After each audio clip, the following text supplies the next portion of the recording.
So there's one other thing I do want to talk about in relation to Michael Thomas, and it is that he apparently thinks his plan is to break his own receiving record.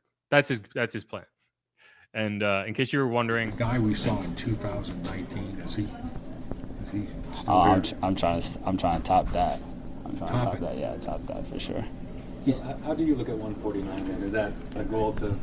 At the end of the day, the one thing I learned is that the game does not change. Like, there might be new players that come in, there might be, new coaches, new whatever. The game doesn't change. It's all about creating separation, getting open, making a play, competing, and being physical. And those things I take pride in. Those things I work on every day. So I like my chances, and when the ball comes or when my number's called, making that play and just, taking advantage of every opportunity and just being locked in. I feel like sky's the limit.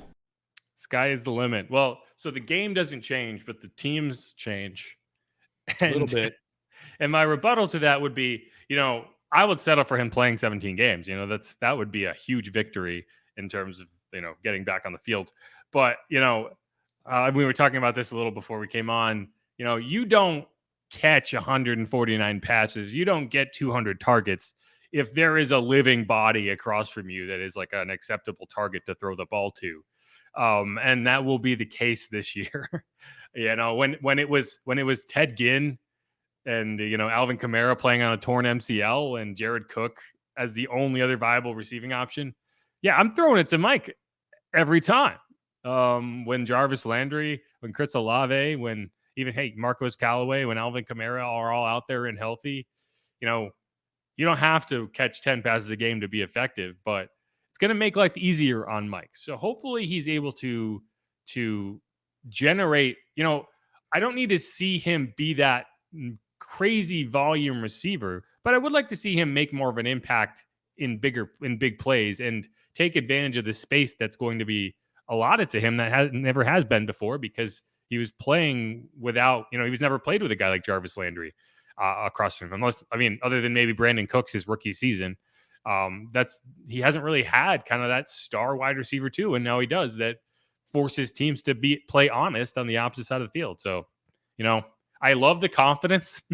I would much rather have a confident Mike Thomas than a Mike Thomas saying, well, we'll have to wait and see, Right. But yeah, I think he might be overselling it a little bit there. Another thing too is like that the relationship between him and Jameis Winston still needs to develop more.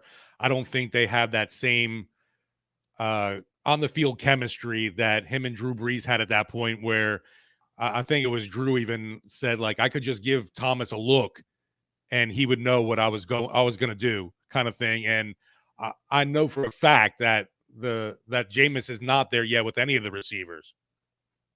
But yeah, they've never completed a pass in a game. He's not going to have the level of trust and that he had with Drew Brees until, maybe they complete a pass. Maybe next year he could break the record. I don't think it's going to happen this year. It would be tough, especially when you don't need to be, one of the reasons that you had to throw so many times is because you didn't have as dominant of a defense. When you have a good defense, you don't need to put up as many points to throw it as many times. But yeah, I think, I think the only game that they played together was the second half against the 49ers in the 2020 season. That was the game that Drew Brees cracked his ribs and had to leave at halftime. And I think he had a handful of targets, but they didn't hook up, and so you don't really know, I've said a lot. One of the things that I'm really curious to see from Jameis Winston is whether he's willing to accept smaller gains. Not every play can be a chunk play. Sometimes you just need to get 6 yards on first down and just move the chains. And that's what Mike Thomas is going to be able to get you as well as anybody. He's going to get open. He's going to get to his spot, and you just got to throw it to him. You got to trust him to be there. And, sometimes it's going to, I think, grate on Jameis's, want to extend a play and find that deep throw that, maybe will work 1 in 5 times. It's like, no, we just need to stack first downs, and you want to take that easy money when it's there. And so, that's something we have not seen, and we're going to have to see. And Jarvis is going to be the same way. So, yeah, if it, I don't think it would be even possible for Jameis and Mike to hook up 150 times just because of the way that Jameis operates, and you're going to score quicker. Drew didn't throw it down the field in his 2019 season. Really, his arm was jello at that point.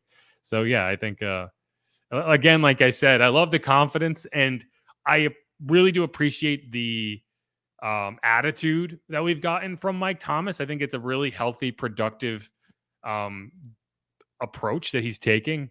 But I think 150 is off the table, at least for this year.